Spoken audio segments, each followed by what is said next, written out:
जन सतर्क के इस कार्यक्रम में आपका स्वागत है। मैं पंकज कुमार। आज के इस जन सतर्क के अभियान में मैं आपका ध्यान एफएमसीजी के बिजनेस पर आकर्षित करना चाहूँगा।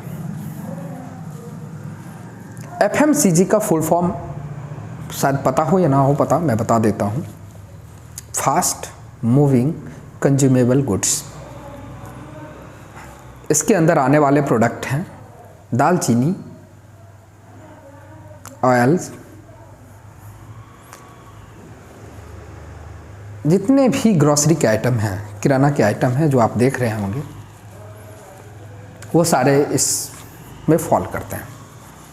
आप छोटा से छोटा वस्तु ले लीजिए, बड़ा से बड़ा वस्तु, मसाला, खाने वाली चीज़, जो भी चीज़ें हैं इसके अंदर फॉल करती है। नमक से लेकर पूरे ऊपर से नीचे तक जितनी भी है। इसकी मैं एफएमसीजी के रिटेल बिजनेस पर थोड़ा सा आपका ध्यान आकर्षित करूंगा। अब बोलेंगे रिटेल बिजनेस पे क्यों? ये परंपरा बहुत पहले से चली आई है। लोग किराना दुकान के रूप में इस व्यवसाय को स्टेबल करते हैं। बातें स्पष्ट है। इसको लोग देहात में, ठेठ में लटखेना भी कहते हैं। विभिन्न जगहों पे विभिन्न उच्चारित शब्द हैं। अब बातें आती है कि इस बिजनेस की चर्चा मैं क्यों कर रहा हूं। जन सतर्क में सतर्क करने का अभियान लाया हूं। इस बिजनेस के लूपहोल्स को जाने, इस बिजनेस में जो स्कैम है उसको जाने। इस बिजनेस का लूपहोल और स्कैम दोनों की चर्चा मैं करूंगा। परंपरागत बिजनेस है तो दिक्कतें नहीं है। छोटी मार्जिन, ज़्यादा टर्नओवर पे अच्छी कमाई देकर जाती है। अर्निंग के एक अच्छे स्रोत हैं, जीवन जीने के बहुत अच्छे स्रोत हैं।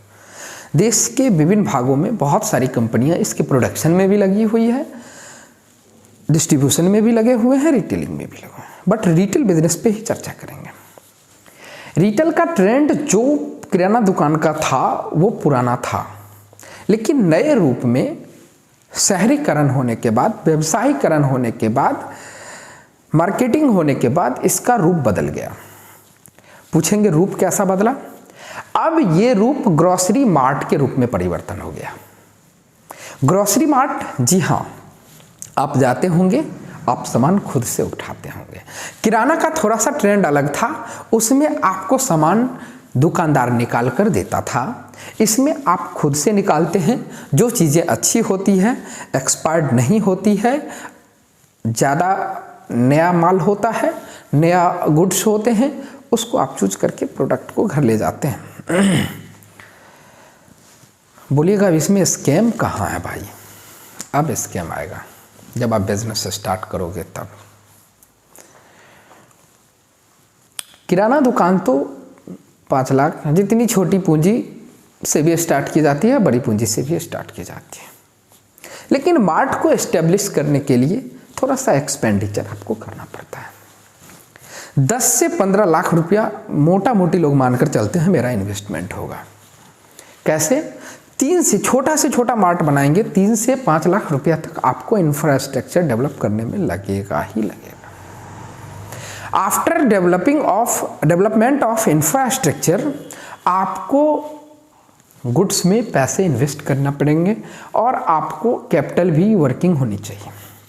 गुड्स आपको जो मंगाएंगे, शुरुआती फेज में आपको उधार देने वाले कम व्यक्ति मिलेंगे, इसलिए सभी आपके कैश के गुड्स होते हैं, नगद में खरीदे गए गुड्स होते हैं।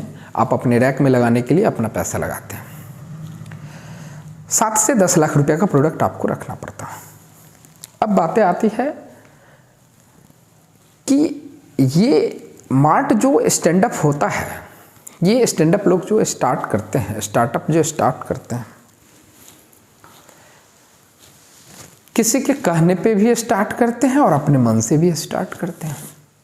मन वाले बहुत कम है, 5% भी नहीं है। कहने वाले बहुत सारे लोग हैं। कंसेप्ट बेचने वाली बहुत सारी कंपनियां हैं। अब कंसेप्ट बेचने वाली कंपनियां आपके साथ स्कैम करती हैं। कैसे? बहुत सारी कंपनियां आपको फ़ोन करेगी, सर आप व्यवसाय स्टार्ट करना चाहते हैं। अब वो फ़ोन कैसे, किस आधार पे करती है मैं बताता हूँ। वो फ़ोन का आधार होता है कहीं ना कहीं आपके बारे में वो जानते हैं। हमारे गवर्नमेंट की सबसे बड़ी चीज़ें ये डेवलप की गई कि पारदर्शिता हो, ट्रांसपेरेंसी हो। जानने की ट्रांसपेरेंसी जरूर होना चाहिए, लेकिन ट्रांसपेरेंसी इतनी खुली नहीं होनी चाहिए कि सभी का नज़र मेरे फंड पे ही हो, सभी मेरे फंड पे ही नज़र डाले बैठा हो। आपके फंड में हो सकता है वो एफडी इवेंट हो, आपके फंड में वो हो सकता है आपका पीएफ का अमाउंट हो, आपके फंड में वो ज़मीन का बेचा हुआ, एसेट का बेचा हुआ पैसा हो सकता है, आपका हो सकता है वो रिटायरमेंट का मिला हुआ पैसा हो, कहीं से भी पैसा आपका आया हुआ हो सकता है।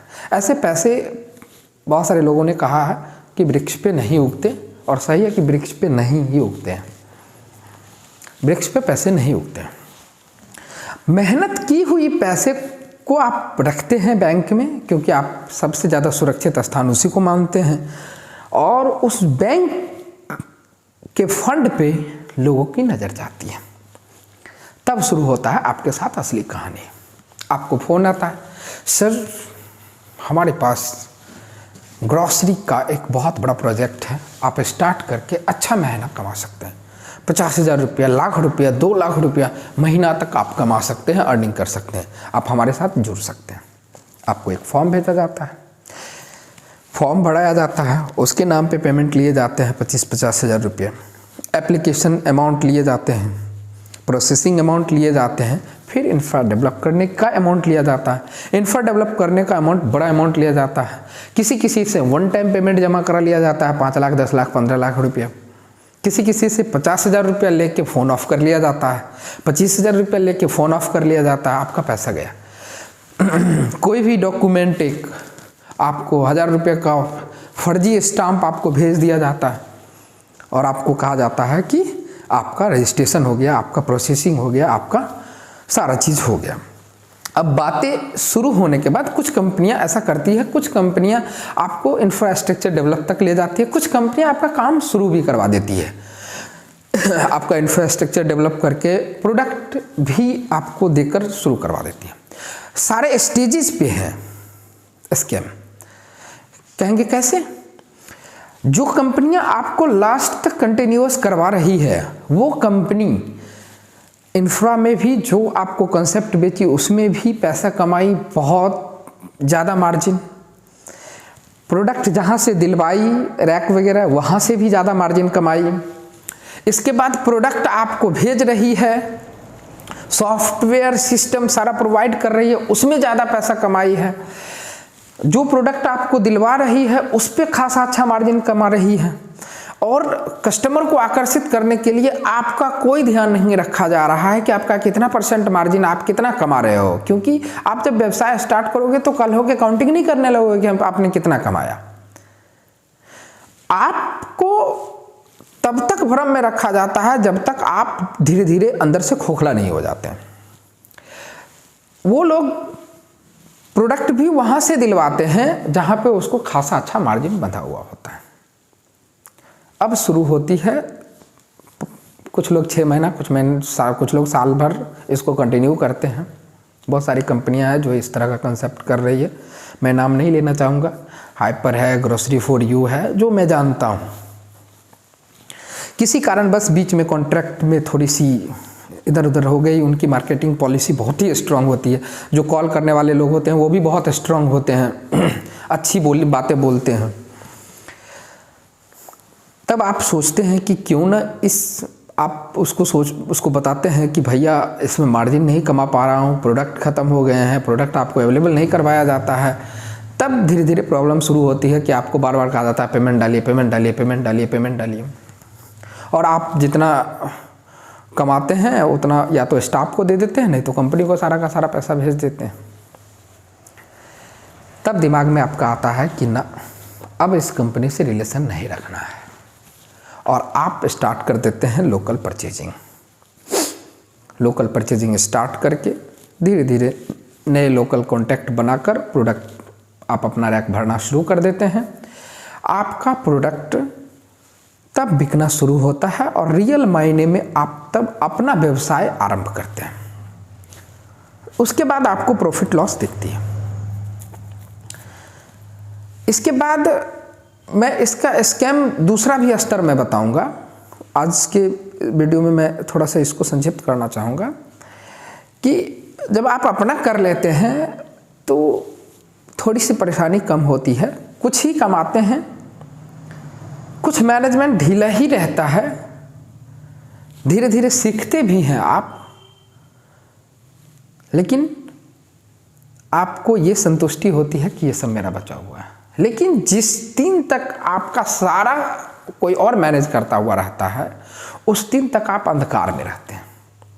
उस दिन तक आपके मस्तिष्क में ये बातें नहीं आती है कि मैं करूं क्या, क्या ना करूं, कैसे बचूं, कैसे ना बचूं, कैसे प्रॉफिट कमाऊं, कैसे मैं पैसा गंवाऊं। धन्यवाद दोस्तों, आज का वीडियो इतना ही।